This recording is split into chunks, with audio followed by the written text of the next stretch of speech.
हमारी सरकार ने भी अपने संकल्पों को जमीन पर उतारने के लिए गति से हम कार्य कर रहे हैं। मुझे खुशी है बताते हुए आप सबको कि 19 सितंबर 2024 को हमने अपने संकल्प पत्र में 217 संकल्पों के साथ उसको जारी किया था। मुझे खुशी है बताते हुए आप सबके बीच में कि हमने 60 ऐसे संकल्प हैं जिनको पूरा किया है। 120 संकल्पों के ऊपर गति से काम चल रहा है। मित्रों, समय के अभाव के चलते मैं कुछ संकल्पों का जिक्र आपके बीच में करना चाहूंगा। जो महत्वपूर्ण संकल्प हैं, जिनके ऊपर लोग सोचते हैं कि उनको सरकार बनते ही तुरंत पूरे हो जाएं, क्योंकि लोगों की मंशा ये होती है। परंतु राजनीतिक दलों की मंशा होती है कि 5 साल का मैंडेट है, अगले बार फिर लेनी वोट, इसको तो लास्ट में पूरा करेंगे।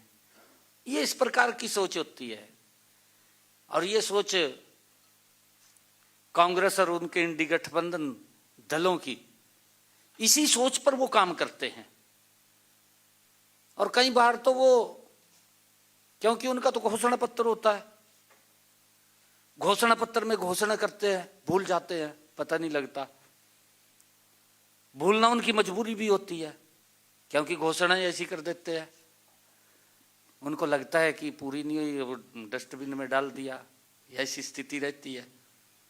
परंतु मैं कुछ संकल्पों का, महत्वपूर्ण कुछ संकल्पों का आपसे चर्चा भी करना चाहूंगा, क्योंकि प्रदेश की जनता, मैंने जो कहा था कि हमारा संकल्प, ये संकल्प नहीं है, इसे हम भगवान की तरह पूजते हैं।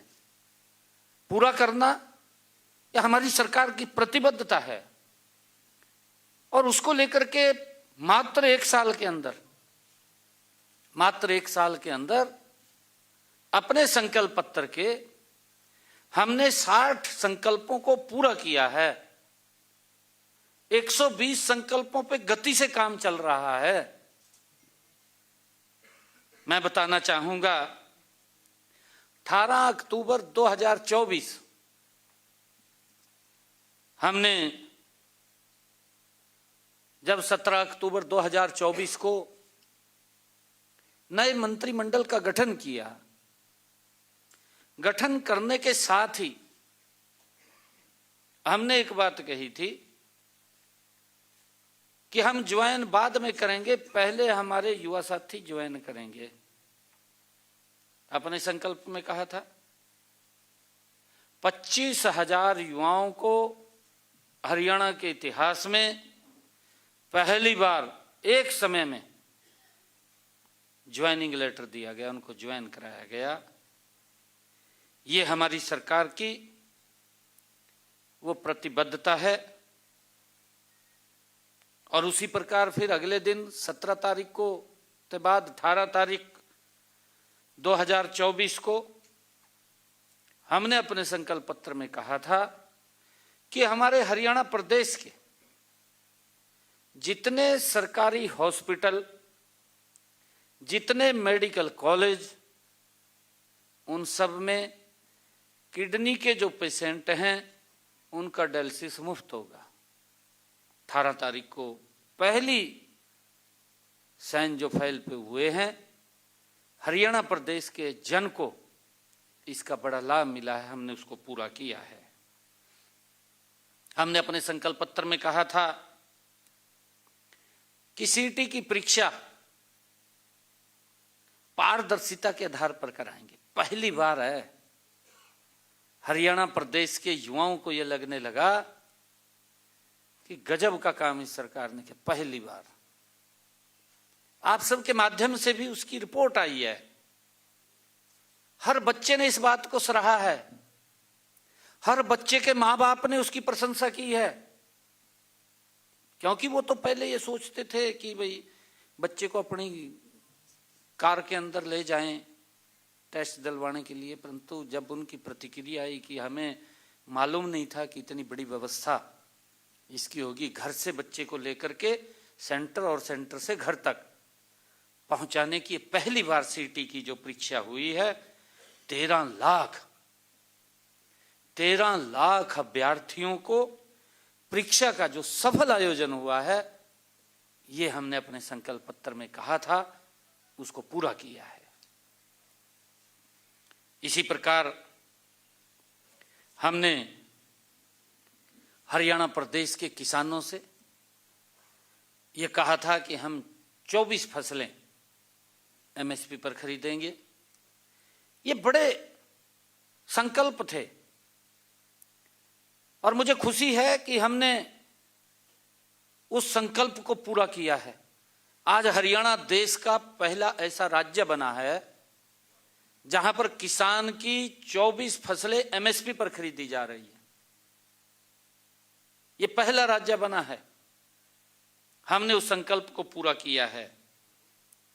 और इसी प्रकार हमने अपने संकल्प में कहा था कि हमारी वो माताएं बहनें जिन परिवारों की इनकम 1,80,000 रुपए से कम है, ऐसे परिवारों की रसोई में हम 500 रुपए का गैस का सिलेंडर उनको मिलेगा, ऊपर का पैसा वो हरियाणा सरकार उनके खाते में पहुंचाने का काम करेगी, उसको पूरा किया है। ये बड़े वायदे थे जिसका मैं जिक्र कर रहा हूं, ये छोटे वायदे नहीं है, तो महत्वपूर्ण जिनका इंतजार करते हैं लोग भी ये पूरा करेंगे, इन्होंने कहा है, ये वो वायदे थे। हमने 25 सितंबर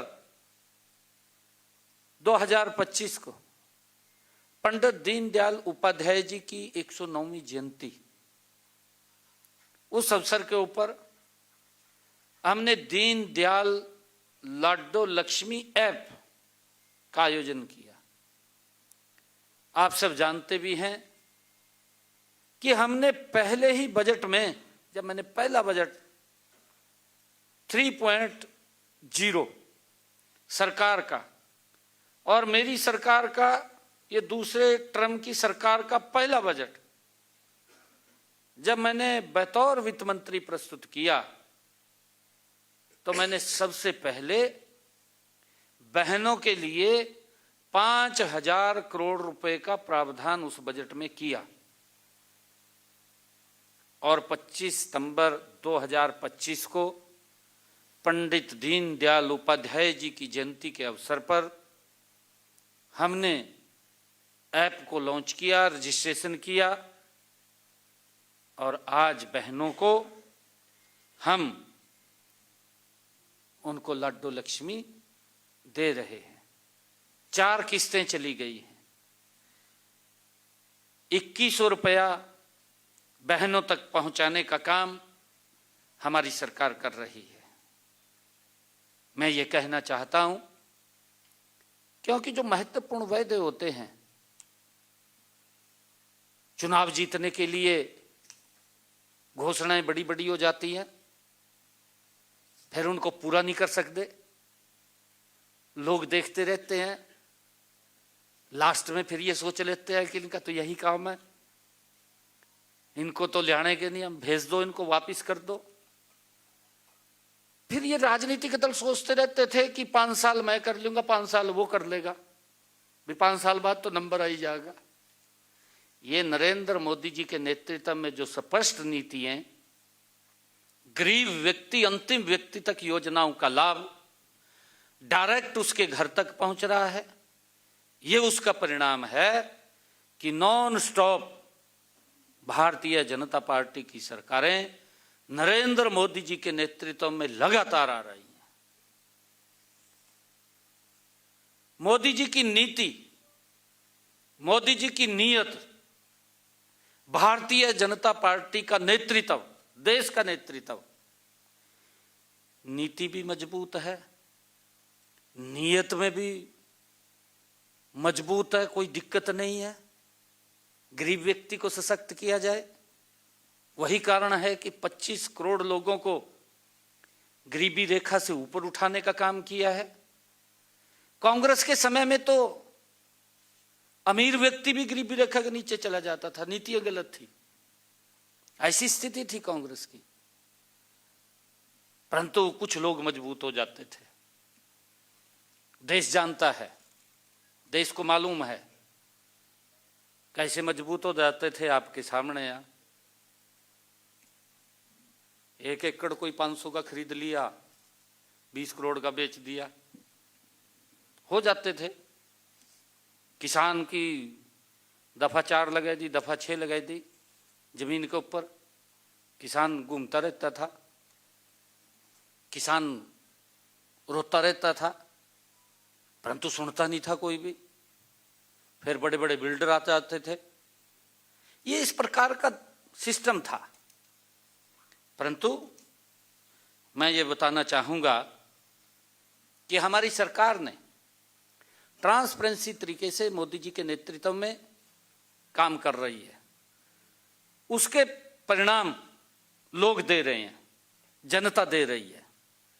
जनता नरेंद्र मोदी जी की नीतियों से, भारतीय जनता पार्टी की नीति से, भारतीय जनता पार्टी के नेतृत्व को प्यार करती है, नीतियों से भी प्यार करती है और नीति से भी प्यार करती है, नेतृत्व से भी प्यार करती है।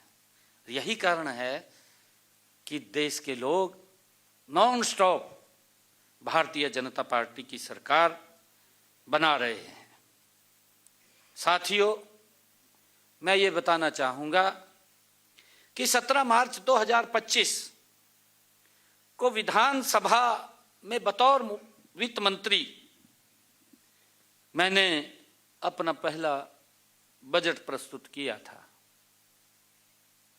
वह बजट सरकार का नहीं अपितु जनता का वो बजट था। मैं इसकी जिक्र भी करता रहता हूं। मैंने कई बार जिक्र किया है कि पहले तो लोग सोचते थे सरकार का बजट आ गया, फिर सोचते थे कि ये तो चुनावी बजट आ गया, इसमें रेवड़ियां होंगी, परंतु रेवड़ियां भी नहीं मिलती थी। इस प्रकार के बजट पूर्व में सरकारें वो करती थी, कोई जनाधार नहीं होता था। मैं बताना चाहूंगा सारा का सारा। परंतु हमने जो बजट, ये पहला बजट जो प्रस्तुत किया, जिसमें जनता के सुझावों से ही हमने उसको आकार दिया। जनता के सुझाव लिए, महत्वपूर्ण सुझाव आए, उन सुझावों के आधार पर बजट बना और उसमें हमने विभिन्न स्टेक होल्डर्स, उनसे सुझाव लिए। उनमें महिला वर्ग से हमने सुझाव लिया, हमने उद्योग जगत के लोगों से ही सुझाव लिए, हमने किसान वर्ग से सुझाव लिए, हमने युवा क्षेत्र के अंदर भी युवाओं से सुझाव लिए। अलग अलग स्टेक होल्डर से हमने जाकर के उनके बीच में सुझाव लिए और उसमें हमने 2000 जो पहला बजट मैंने प्रस्तुत किया था, 11 बैठकें की गई, 11 बैठकें उसमें की गई और 11 बैठकों में मेरे सामने 1592 सुझाव महत्वपूर्ण लोगों को मिले। ये पिछले बजट की मैं बात कर रहा हूं।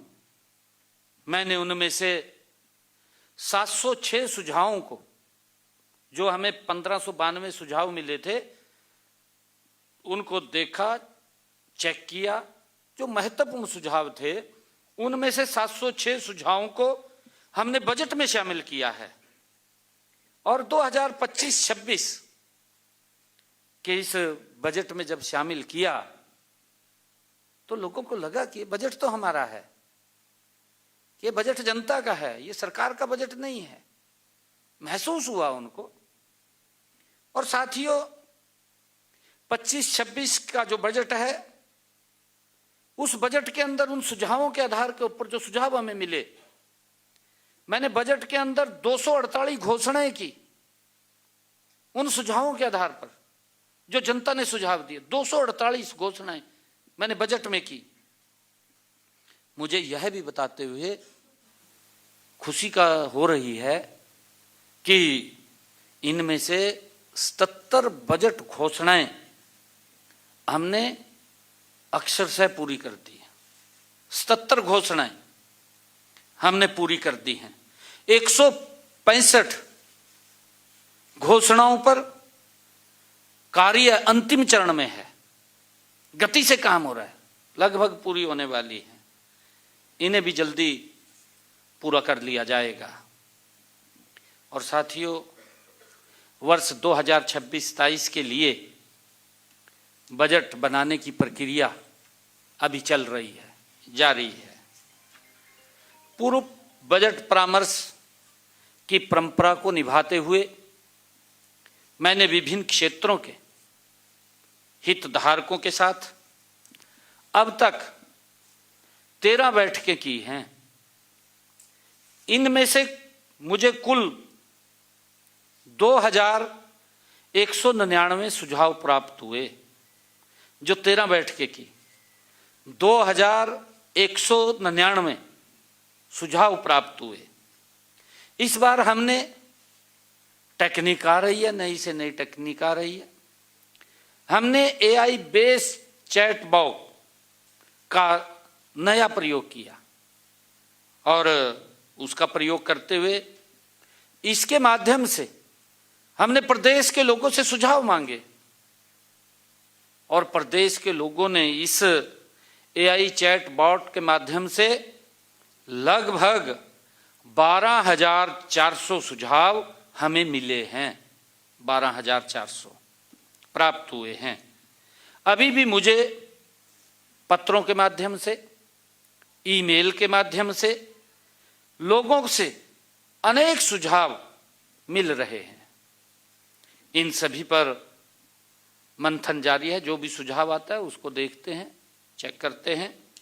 मैं आशा करता हूं कि इस बार कम से कम 4-5 हजार सुझावों को आगामी बजट 2026-27 में सम्मिलित किए जाएंगे, ऐसा मुझे अनुमान है, क्योंकि ये जनता के द्वारा दिए गए सुझाव हैं।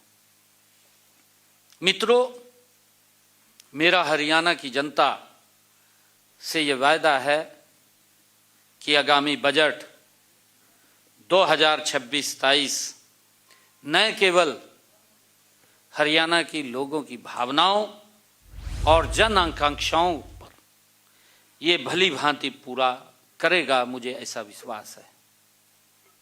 साथियों, ये बल्कि उनके परिवारों, गांव, शहरों, जिलों और समूचे हरियाणा के विकसित भविष्य के लिए ये एक मजबूत नींव का काम भी करेगा। इतने सारे सुझावों को शामिल करने से उन्हें यह साफ दिखेगा कि यह बजट मैंने सरकारी दफ्तर में बैठकर नहीं, बल्कि उन्होंने स्वयं हरियाणा के लोगों ने इसको गढ़ा है, बनाया है। उनको ऐसा महसूस होगा क्योंकि उन्होंने सुझाव दिए हैं, हरियाणा के लोगों के सुझाव इसके अंदर हैं। साथियों, बजट 2026-27 और उनके प्रावधानों को तो मैं 2 मार्च को ही विधानसभा में रखूंगा, क्योंकि जो उन्होंने सुझाव दिए हैं अभी उसके ऊपर काम चल रहा है। परंतु हरियाणा की अर्थव्यवस्था और राजकोष की स्थिति के बारे में आप सभी को मैं बताना चाहूँगा। साथियों, 29 जनवरी 2026 को योजना विभाग द्वारा जारी आंकड़ों के अनुसार राज्य का सकल घरेलू उत्पाद GDP 2025-26 के अग्रिम अनुमानित आंकड़ों के अनुसार 13,67,700 69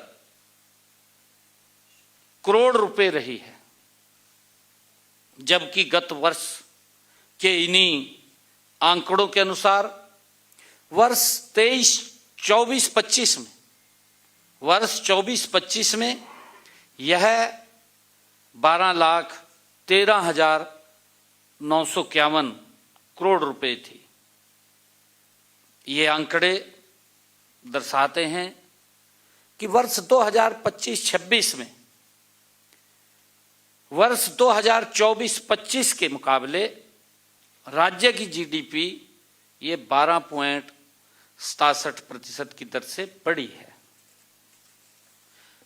साथियों, राज्य की जीडीपी को उनकी जनसंख्या में अगर विभाजित करके प्राप्त होने वाले आंकड़े को प्रति व्यक्ति आय कहा जाता है, तो 29 जनवरी 2026 को जो योजना विभाग द्वारा जारी आंकड़ों के अनुसार 2024-25 में राज्य की प्रति व्यक्ति आय ये 3,58,171 रुपये रही, जबकि राष्ट्रीय स्तर पर प्रति व्यक्ति आय 2,19,575 रुपये है। साथियों, मुझे यह बताते हुए गर्व भी हो रहा है कि हरियाणा की प्रति व्यक्ति आय देश के शीर्ष 5 राज्यों में शामिल है। 5 राज्यों में। मैं यह भी बताना चाहूंगा कि पिछले 10 वर्षों में हरियाणा की प्रति व्यक्ति आय लगातार बढ़ रही है, लगातार बढ़ रही है।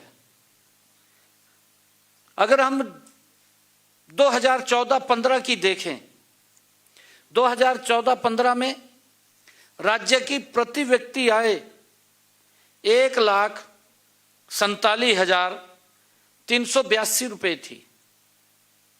इन आंकड़ों से यह स्पष्ट होता है कि पिछले 10 वर्षों में राज्य की प्रति व्यक्ति आय में लगभग 2.5 गुना की वृद्धि हुई है, लगभग 2.5 गुना की। साथियों, 2024-25 में राज्य सरकार के सभी विभागों का वास्तविक खर्चा 1,75,801 करोड़ रुपए था। सभी विभागों का खर्चा 24-25 में। जबकि अगर हम देखें, क्योंकि इस प्रकार का दुष्प्रचार किया जाए, कहा खर्च ही नहीं हो रहा, कहा कोई काम ही नहीं हो रहा।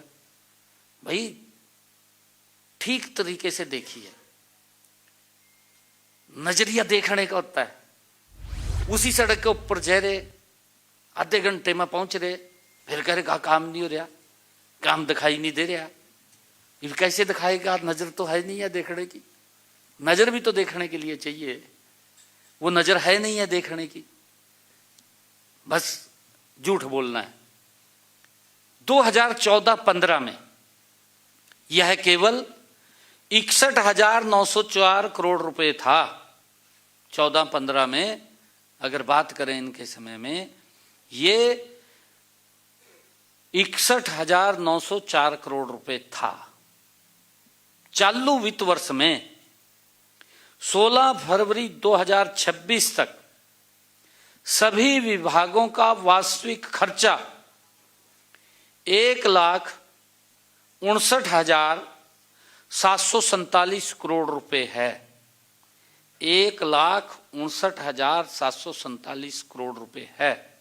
मुझे आशा है कि ये खर्चा 31 मार्च 2026 को यह आंकड़ा 2 लाख करोड़ रुपए के हो जाएगा।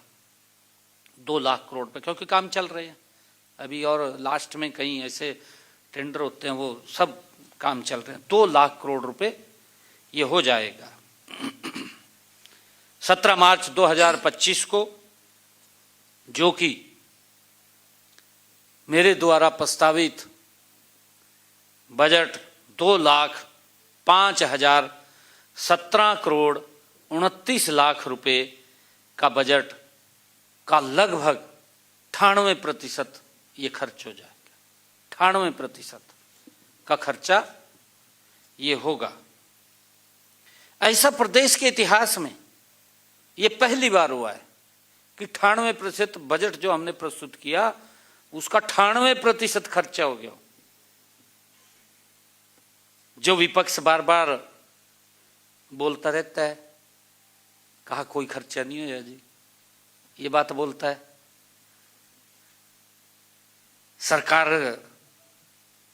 सरकार अर्थव्यवस्था पर खर्च नहीं कर पाई रही है, इस प्रकार की बातें करता है, गुमराह वाले बयान करता है कि अफवाह फैला दो, कुछ भी अफवाह फैला दो। आप बुजुर्गों की फैला दी थी। अब देखिए जिम्मेवारी तो बढ़ती है ना, अगर कोई चीज है उसको वेरीफाई करना सरकार का दायित्व है। ऐसा नहीं है कि सरकार का कोई दायित्व नहीं, सरकार का दायित्व है अगर कोई कहीं दिक्कत आती है उसको वेरीफाई करना। अफवाह डाल दी, उसका श्रेय लेने की बात कर दी। साथियों,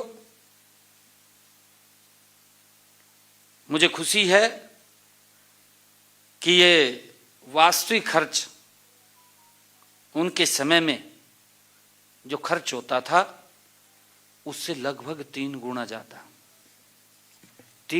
ज्यादा उनके समय से। जो कहते हैं कि हमारे समय के अंदर ये था वो था, लोग देखते रहते थे। उनके समय में किसी फिरनी की घोषणा कर दी, 5 साल तक पैसा नहीं पहुंचा था, गांव वाले घूमते रहते थे, भी वही फिरनी के पैसे आवांगे, हमारी पक्की फिरनी बनेगी।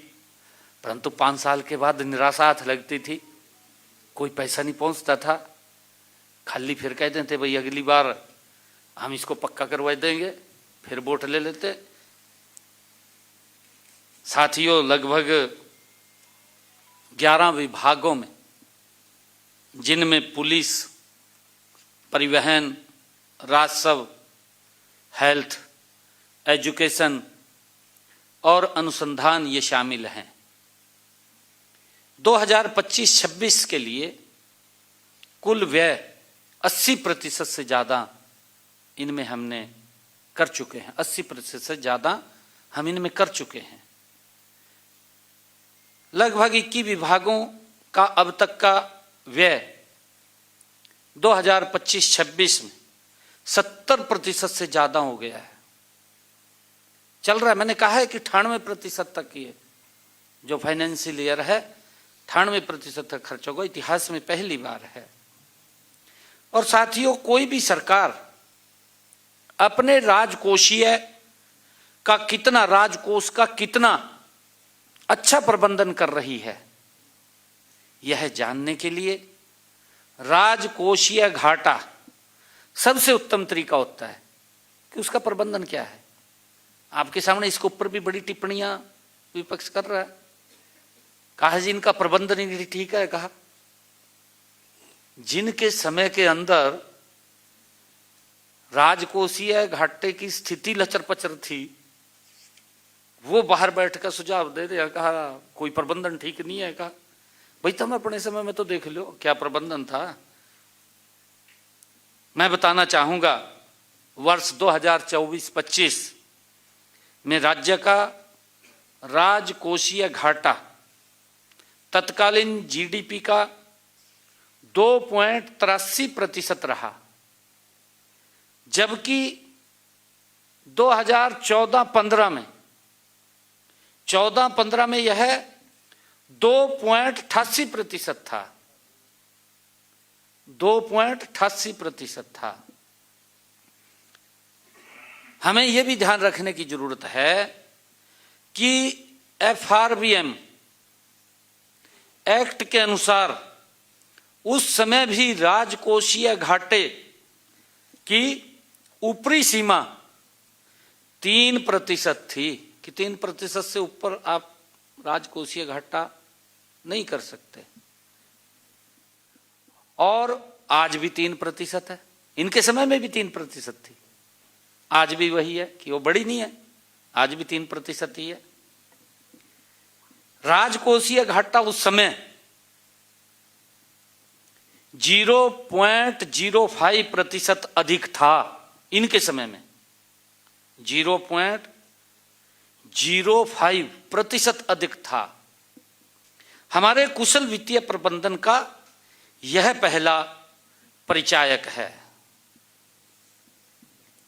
मित्रों, 16वें वित्त आयोग 2026 से 31 की सिफारिशों के अनुसार हरियाणा को केंद्रीय करों में जो हिस्सेदारी है वो 1.093% से बढ़कर के 1.361 हो गई है। 1.361% हो गई है, जो 15वें वित्त आयोग की तुलना में 24.52% की ऐतिहासिक वृद्धि को दर्शाता है। 24.52% की ऐतिहासिक वृद्धि को। यह वृद्धि अब तक के इतिहास में यह सबसे बड़ी वृद्धि है, अब तक के इतिहास में।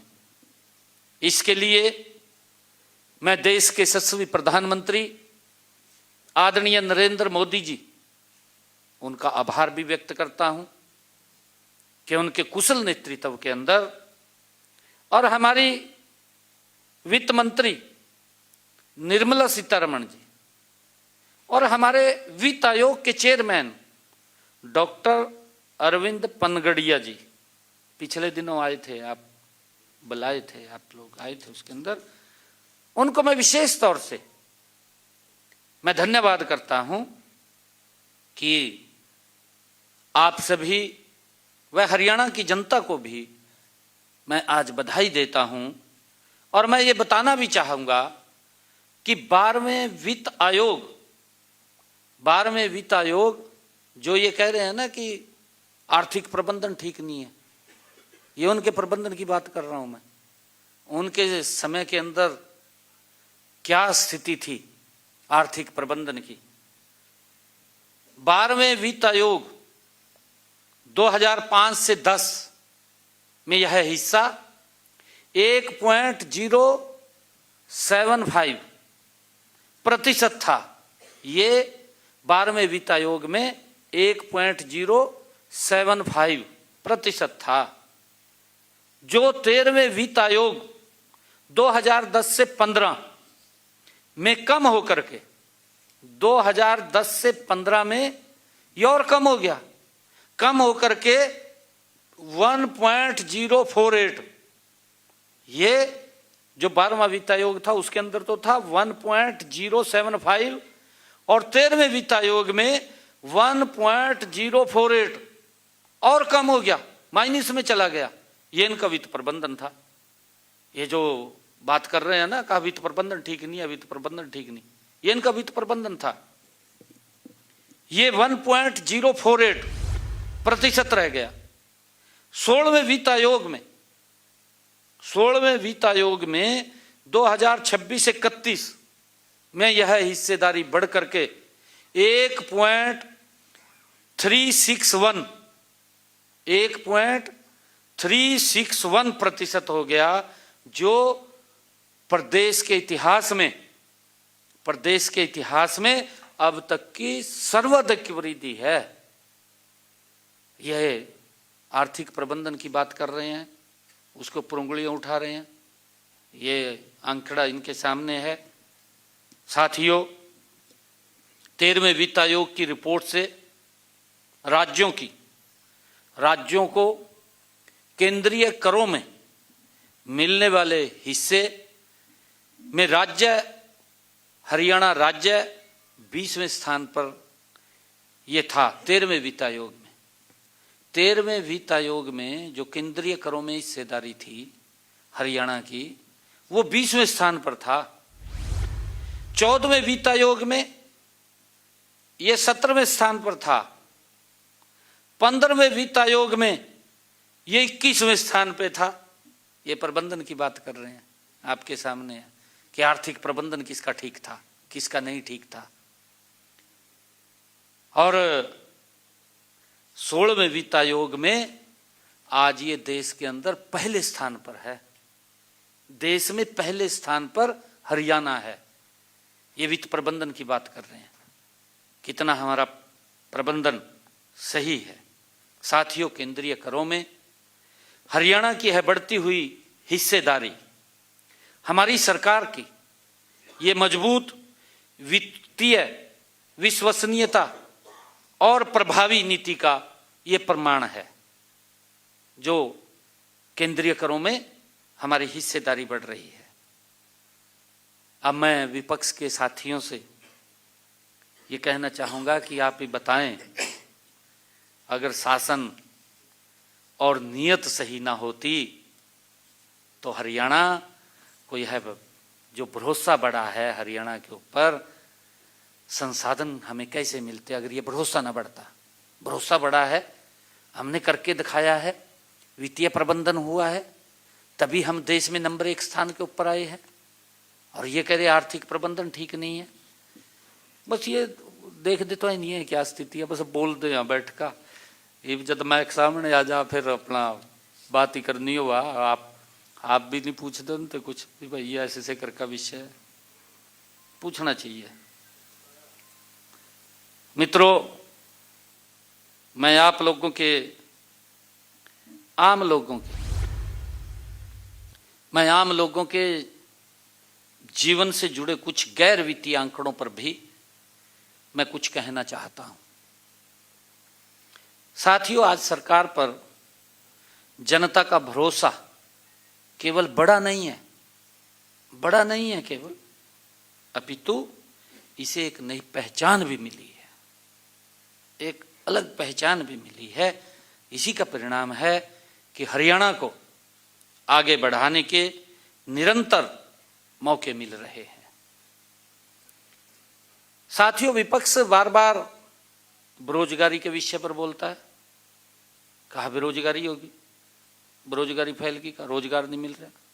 आपके सामने है, आप वो इस प्रकार के आंकड़े प्रस्तुत करता रहता है, बोलता रहता है। मैं उन्हें ये बताना चाहूँगा कि मई 2025 में नीति आयोग की जो रिपोर्ट प्रकाशित हुई थी, नीति आयोग के जो वर्किंग पेपर की रिपोर्ट, उसके अनुसार मई 2025 में 2004 से 5 में हरियाणा में लगभग 90,61,000 लोग सरकारी व गैर सरकारी क्षेत्रों में कार्यरत थे। सरकारी और गैर सरकारी क्षेत्रों में 90,61,000 हमारे युवा कार्यरत थे, लोग काम कर रहे थे। जबकि वर्ष 2014-15 में हरियाणा में यह आंकड़ा घटकर, इन्हीं की सरकार थी, इनकी सरकार में आंकड़ा घटकर के बेरोजगारी का ये 86,93,000 हो गया, कम हो गया। मुझे ये खुशी भी है बताते हुए कि इसी रिपोर्ट के अनुसार 2023-24 में 1,10,00,000 लोग विभिन्न क्षेत्रों में कार्यरत थे। 1,10,00,000 लोग, ये 23-24 के रिपोर्ट के अनुसार।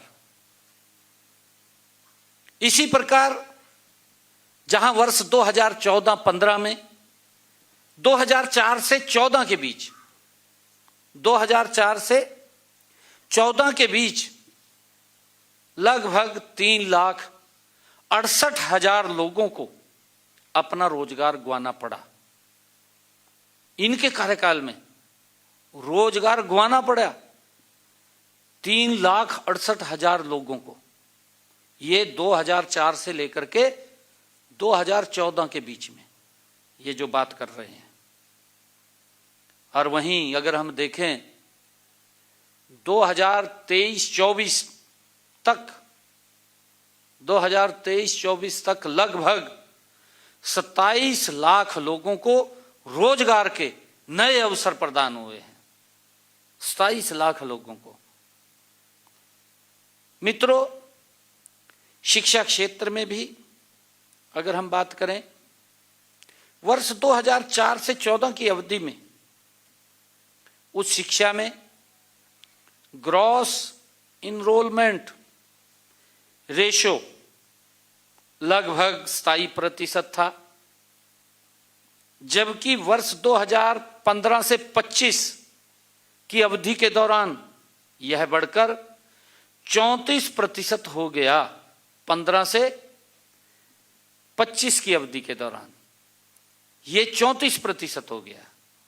और इसी प्रकार अगर हम देखें, वर्ष 2005 से 2014 की अवधि के बीच प्रदेश में लगभग 45 विश्वविद्यालय थे, जबकि वर्ष 2015 से 25 की अवधि के बीच ये 80 नए विश्वविद्यालय प्रदेश में स्थापित किए गए। मित्रों, शिक्षा स्तर में ये लगातार कमी की बात कर रहे हैं। मैं उनसे पूछना चाहूंगा, क्या ये आंकड़े ये शिक्षा स्तर में हुई वृद्धि नहीं दर्शा रहे? अगर आप लोग देखेंगे कि एक मिशन मोड में काम किया गया कि हमारी बेटियों को हर 20 किलोमीटर के ऊपर एक राजकीय महाविद्यालय मिलना चाहिए, मिल गया ना, हर 20 किलोमीटर के ऊपर। ये दिया है सरकार की, ये नीति, सरकार की नीयत गति से काम कर रही है, ये उसको दर्शाते हैं। साथियों, वित्त विभाग द्वारा जारी व्हाइट पेपर के अनुसार राज्य का अपना राजस्व, राज्य का जो अपना राजस्व है वो 2013-14 में 25,567 करोड़ रुपए था। ये 13-14 में 25,567 करोड़ रुपए था, जबकि 2024-25 में राज्य का अपना राजस्व बढ़ करके ये 70,943 करोड़ रुपए हो गया। 70,943 करोड़ रुपए।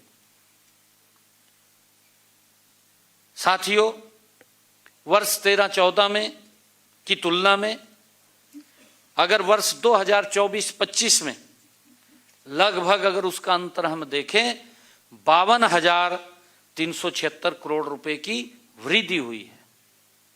52,376 करोड़ रुपए की वृद्धि हुई है अगर इसका अंतर हम देखें। मित्रों, आरबीआई के डेटा, एनएसएसओ के रोजगार एवं बेरोजगारी सर्वेक्षण तथा पीरियोडिक लेबर फोर्स सर्वे की रिपोर्ट के अनुसार शहरी बेरोजगारी में वर्ष 2004-05 में हरियाणा की रैंकिंग, 2004-05 में हरियाणा की रैंकिंग ये 37 राज्यों और केंद्र शासित प्रदेशों में, 37 राज्यों और केंद्र शासित प्रदेशों में ये 17वें स्थान पर थी 2004-05 में। यह वर्ष 2023-24 में हमने इसके ऊपर गति से काम किया है, इसको सुधार करके 8वें स्थान पर ये आ गई है।